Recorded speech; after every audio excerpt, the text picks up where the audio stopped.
Hello po. So dito po sa loob po ng CR po o bathroom po dito sa second floor.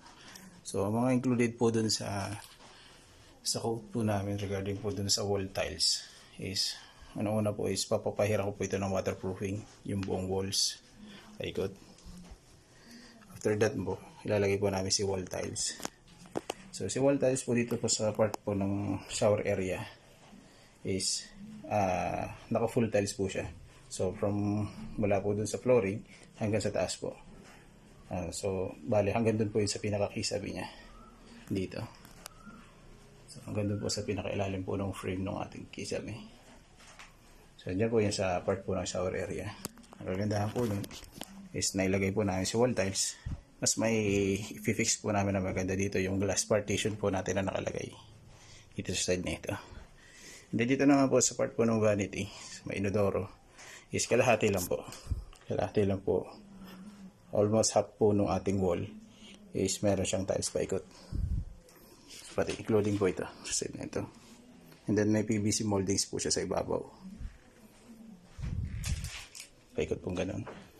So pasensya na po. Dito po muna namin pinaglalagay yung mga materials po natin na baka po akala po namin mamagasgasan. So dito ko po muna pinalagay. Ito. Yan. So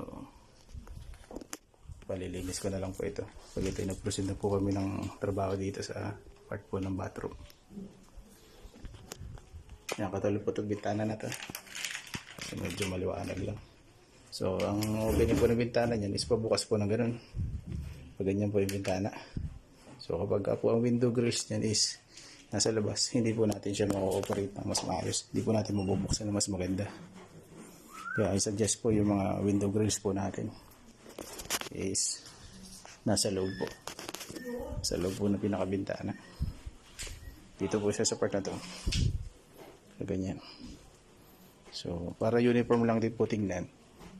Mapa-sliding window man siya or awning type na window or yung nabubuksan pong ganung bintana, ang makipalagay niyo po dito is hindi po magiging sagabal po sa atin sa pag-operate, sa pagbubukas. Ayan. Pero ang suggestion ko po dito, bago po natin ito lagyan ng bintana, yung at least po malagyan po natin ng pinakapati po muna itong ibabaw, including itong mga corners. Ayan. Para makuha po natin na mas maayos pa yung mga straightness nito. Although tuwid naman na po siya, pero may mga maliliit po yan katulad po nito. Ayan. Nahihirapan lang po kapag po nagbintana na, and then puproceed tayo dun sa paglalagay po ng pati or skin coat. Nahihirapan lang po yung makuhaan ng straightness ang ganito. Sa mga ganyang sa mga ganyang area po nagkakaroon ng participation, maganda yung ating mga painting pati, masonry pati or skin coat. Depende po sa klase po ng mga wall pati po na pinapain natin yun. Sa labas, I suggest yung mga pati po na minix na lang, factory mix. Sa loob po, pwede po yan yung skin coat. Maganda kasi sa labas kapag po yung factory mix na mga pati, like if masonry pati ng Boise, and then yung Tofil 802 ng Buildrite is mas durable siya kasi sa exterior.